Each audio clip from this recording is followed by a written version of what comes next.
Hey, it's Andrew from True Grit Texture Supply here. Thanks for purchasing our Lithotone Distress pattern brushes. Today I'm going to be giving you a rundown on installing, using and troubleshooting your brushes. So let's get started by loading these guys up into Photoshop.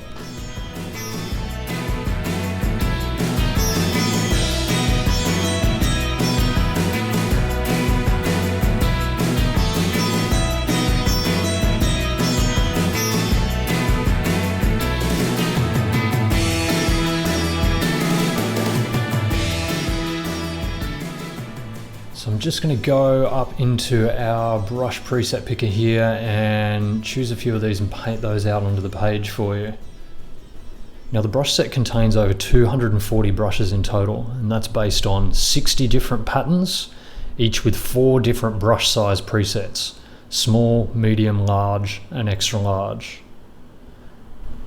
And if you're using a graphics tablet, you'll notice that these are all pressure sensitive, and the tip size responds to increases or decreases in tablet pressure. Now sometimes you might find that you want to fine tune the size of the pattern in one of your brush presets. So we're just going to select a brush and I'll just delete all that there.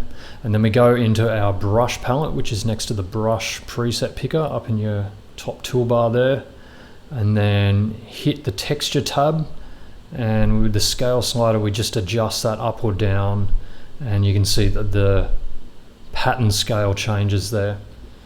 So the big things are really just getting familiar with the brush names and sizes, and then adjusting that pattern scale if you ever need to do that.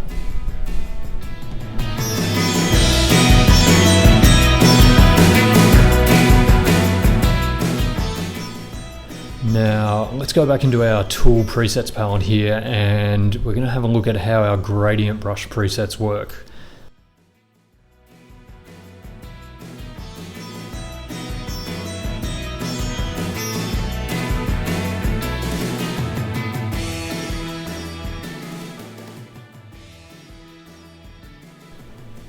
Now it's worth noting here that these brushes will only work with a pressure sensitive graphics tablet. So if you're trying to use these with a mouse, these are not going to work for you, unfortunately.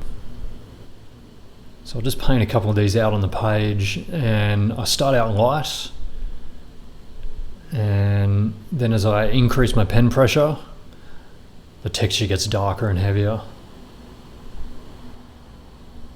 You can do this in one single brush stroke, but I found that scribbling back and forward like this, it just gives a little bit more control over your pen pressure.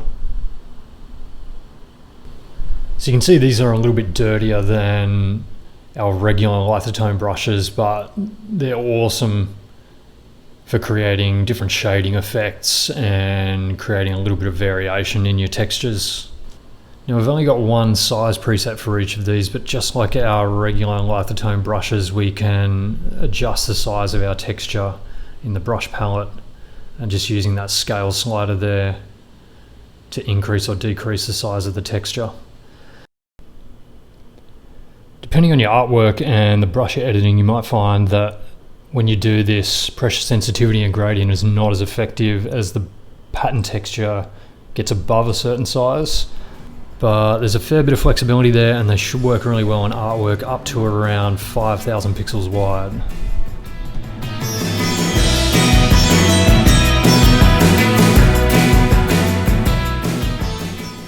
Alright, let's do a little bit of troubleshooting here. So if you've been using your gradient brush presets and then you switch back to using a regular brush, you're going to find that things don't quite look right. And what's actually going on here is that your brush mode, opacity and flow settings from the gradient brush presets have carried over into your regular brushes. So you can just go and change those manually, or we've created this little troubleshooter brush in your brush presets palette, and you just click on that once and that resets all of those settings for you, and you can just jump back into your other brushes there and everything's back to normal.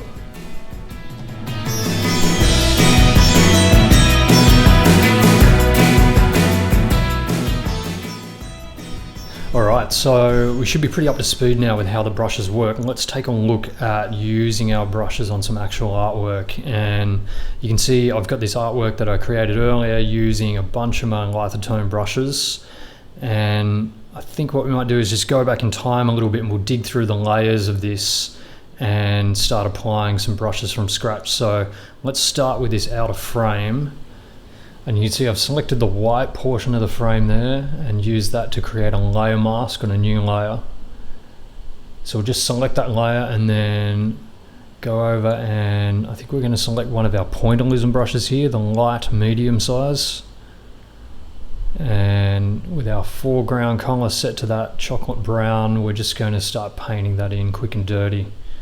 I'll just bring up my brush size there, and you can see because I'm using a layer mask, we don't have to worry about painting inside the lines at all. Before we go on, I just want to show you this pointillism pattern. It actually comes in 3 different weights: light, medium and bold. So you can actually use this to create different levels of shading or create sort of basic gradient patterns within your artwork, or you can just use them individually on their own, but you get a little bit of choice there with that one. Now I'm going to try another brush here. I'm going to use a sprinkles brush and set my foreground color to white. And let's just go up here and find our sprinkles brush, the medium size tiny sprinkles, and I'll just start painting that in there on a new layer. And I'm just going to freehand this one. Actually, that looks a little bit small. I'm going to step back there and then just jump up into the next size up, so the large tiny sprinkles, and just freehand real quick. Just fill that in there, and you can see I'm just like increasing and decreasing my brush tip size just to fill large or small areas, and then just grab my razor and clean it up at the end. So that's done now. I'll jump up onto this other layer here for my noise background that I've created previously, and from my color palette I'll set my foreground color to this blue and grab a noise brush, and again freehand just start painting that in.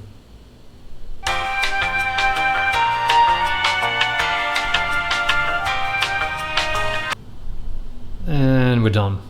So that's it. That's the basics of it. It pretty much just comes down to choosing your foreground color and always working on a separate layer. You can paint these in freehand or using a layer mask if you're looking for a really precise application.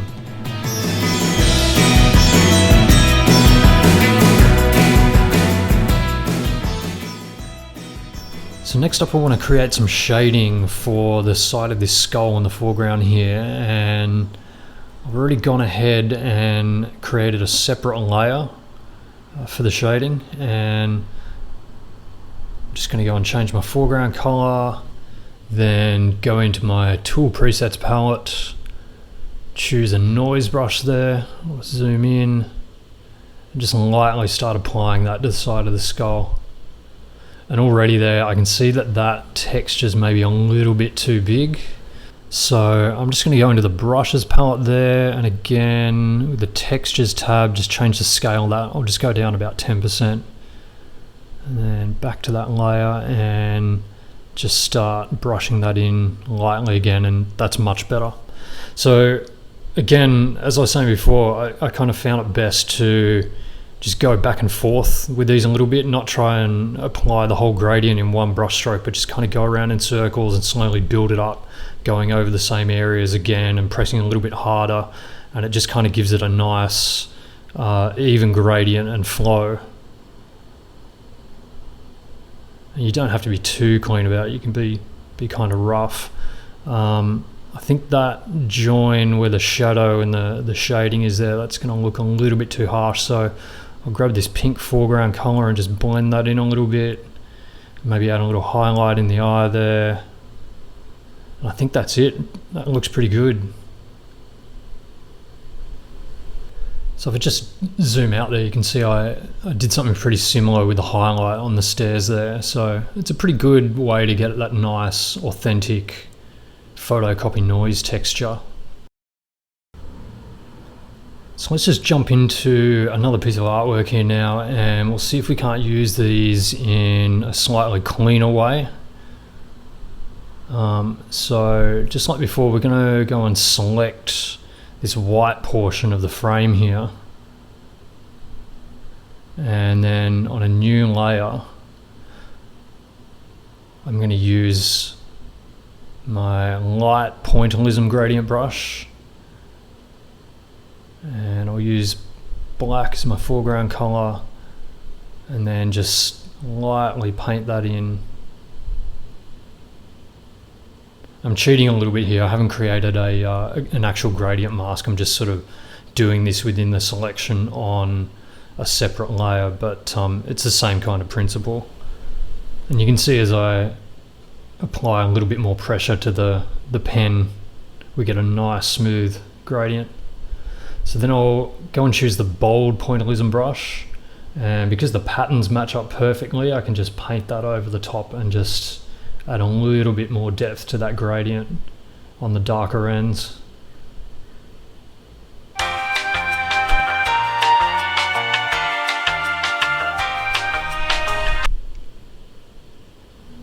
Alright, done. So if I just go into those statue layers, you can see that I've used that same pointillism brush in my highlight and my shadow color there to create the same effect. And then just to finish this off with that swash artwork there, I've already gone ahead and made a separate layer with a layer mask, and I'm just going to select blue as my foreground color and grab this noise gradient brush, and we'll just do that same thing again. I'll just paint it in really light to start off with, slowly increasing that pen pressure, and then back and forth as I go back over my artwork, it just starts to build up, and you just want to do it gradually. Just kind of see how it looks as you go. And I think that's about it. I think we're done. So look, thanks for watching. That is just a small selection of over 60 patterns in the collection, so you definitely want to check out the cheat sheets and familiarize yourself with all of the different patterns, and be sure to experiment with those. Happy texturing.